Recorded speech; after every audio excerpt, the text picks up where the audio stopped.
Hey good people, welcome back to another video. In today's video, we're going to talk about building a routine. Now listen, you have your goals already set in place, but you're trying to figure out a way to integrate the goal into your day-to-day living.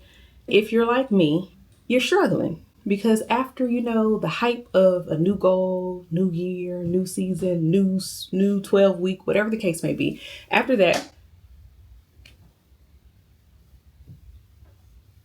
after about week 4, you have fallen off the wagon and you're trying to figure out, how do I get back into the swing of things? That's what we're going to talk about in today's video. So go ahead and grab you something good to drink, grab your pen and paper so you can take notes, and let's go through the process of creating your new routine.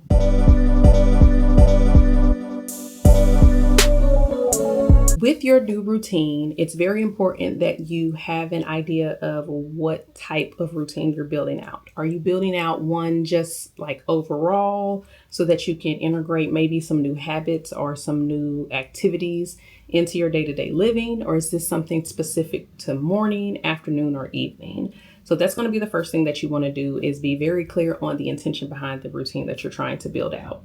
Before you say, I don't have enough time, I don't know how to make time for this particular activity, trust me, there is a way to find time to do something. You may not be able to do it every single day, but you can definitely do it at least once or twice, maybe 3 times a week.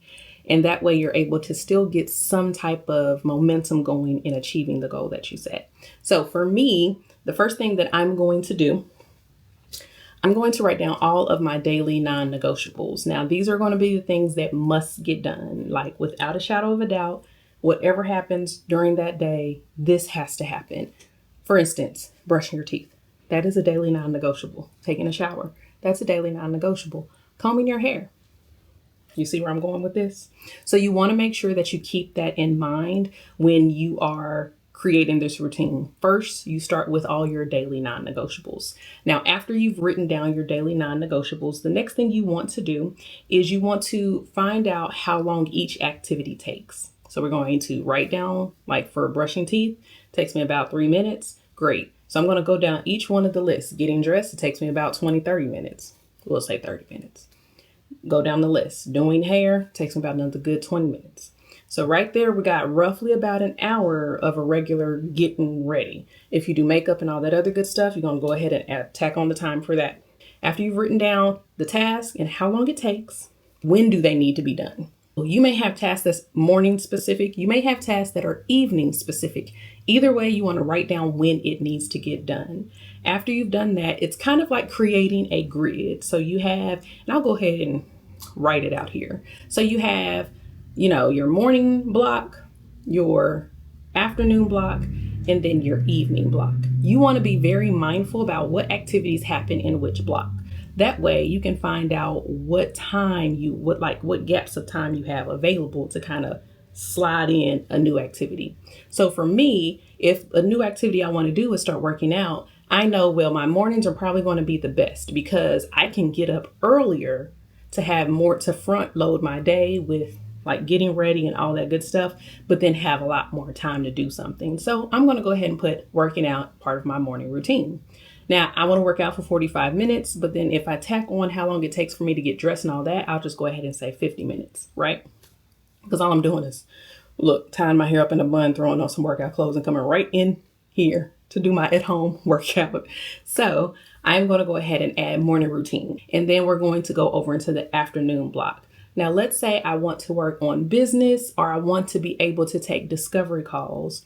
If I know that, like with my work schedule, I know I'm going to get a lunch, and that lunch is typically the same block of time, I'm going to go ahead and put in that block of time as my discovery call time. So when my clients or potential clients book a call, they already know what time slots are available. So I'll have a slot available for I'll have a slot available for calls, but then I'll also have time available for me to actually eat something. And so that'll be my afternoon block of a new activity that's associated with my goal. And then evening block, I still want to work on my business, right? Or maybe if I wasn't able to work out during the morning, I can slide it into the evening block. I know by the time I get home, which is typically about 5:30, get dinner and all that going. By the time dinner is done, it's about 6:30, 7 o'clock after eating. So after 7:30-ish is pretty much a good time for me to schedule anything extra that I need to get done. And my evening block is typically, I'll say 7:30 to about 9 o'clock, give or take, depending on the day. But I like to get to bed early if I'm going to be waking up super early, right? So I will slide in activities between 7:30 and 9. So if I'm going to have client calls or my group coaching call, I know that's typically going to happen either on the weekend or it's going to happen in the evening. It's not going to happen smack dab in the middle of the day because I'm already at work. And it's just not going to work that way. So that's pretty much how I go through the process of creating a routine, finding the time to do the things, and like figuring out how to make it flow. As you test out your new routine, you're going to find things that work, things that don't work, adjust as needed until it starts flowing. And give it a couple of weeks or so. Like maybe you start a new routine and you start off slow by just adding one thing. Give that one thing time to actually get into the groove, like to find your rhythm, because it's something new that you're introducing to your day to day. So it's common for it to feel uncomfortable or it's just not like work.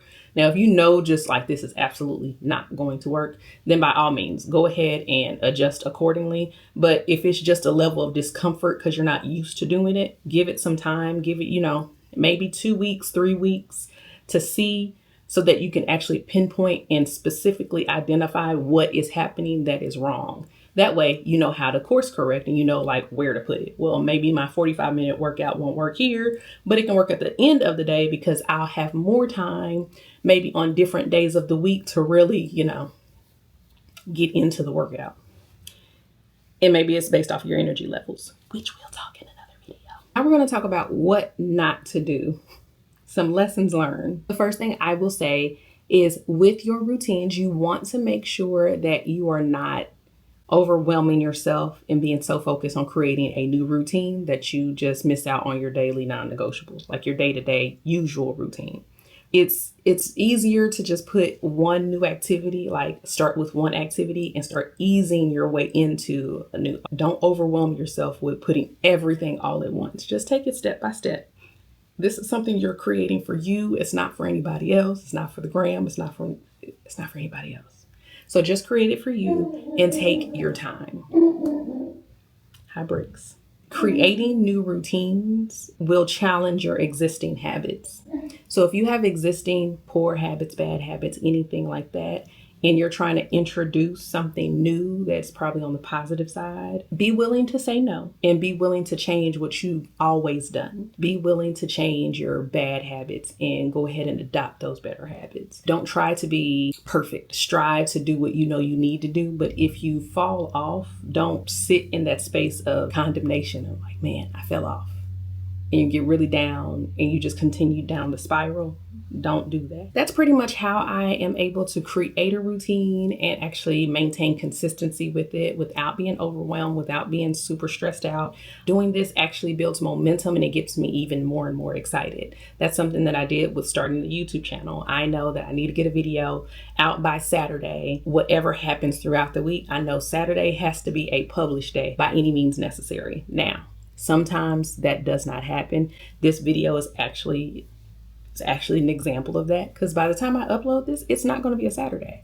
I've already passed my publish date, but I let my audience know. So I communicated. That's one thing. And then the other piece is today is like at the time of recording, today is Sunday. And so I'm getting right back into it. I'm not sitting in the, oh man, I didn't get it out. I'm just going to get it out as soon as possible. So if you like this video, if this is your jam, if you're learning something, let me know in the comments what kind of routine you're going to be setting up, what things you've added in your routine, and don't forget to like and subscribe so you'll be able to get a notification the next time I upload. I'll talk to you soon. Take care.